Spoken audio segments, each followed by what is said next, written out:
Thank you, Mr. Chairman, Mr. Speaker.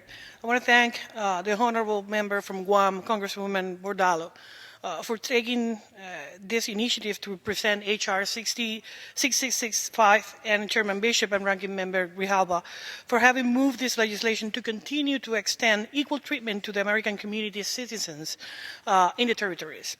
It's been a privilege to join in on a bipartisan proposals for applying uniformly the federal laws for the benefit of the people of our territories. Equal treatment for all American communities is a goal that should be shared by all in this Congress, and we will continue to seek it. America's continued prosperity requires a modernized energy system that makes the best of use of all the domestic resources available, including expanded use of wind in our domestic waters. Puerto Rico has directly experienced the need to have a better energy infrastructure in place.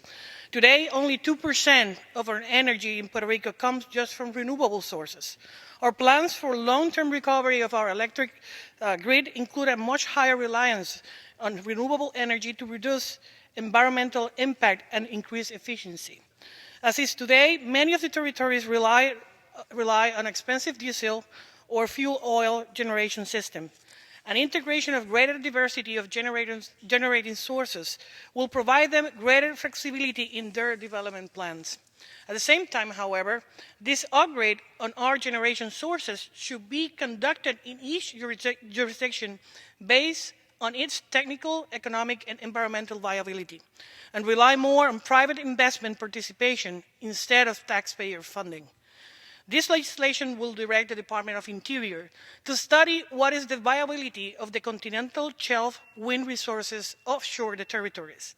If the result is positive, then the Department of Interior will initiate the process of auction, the leasing rights for such projects on the same basis as for the waters outside the states. If such development proceeds, 2.5% of the revenues collected will be reserved for coral reef protection and 37.5% for the respective territory for environmental mitigation uses.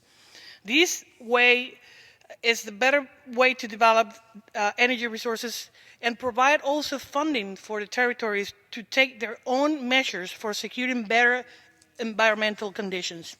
I expect the House will support this effort to bring uniform treatment to all jurisdictions under American flag and an important area of policy, which is energy, and open up investment and development opportunities to all of us. I once again want to thank my colleague from Guam, Ms. Bordalo, and the chairman of the committee for having this bill, and of course for their support and legacy on behalf of the equal treatment for Puerto Rico and the territories.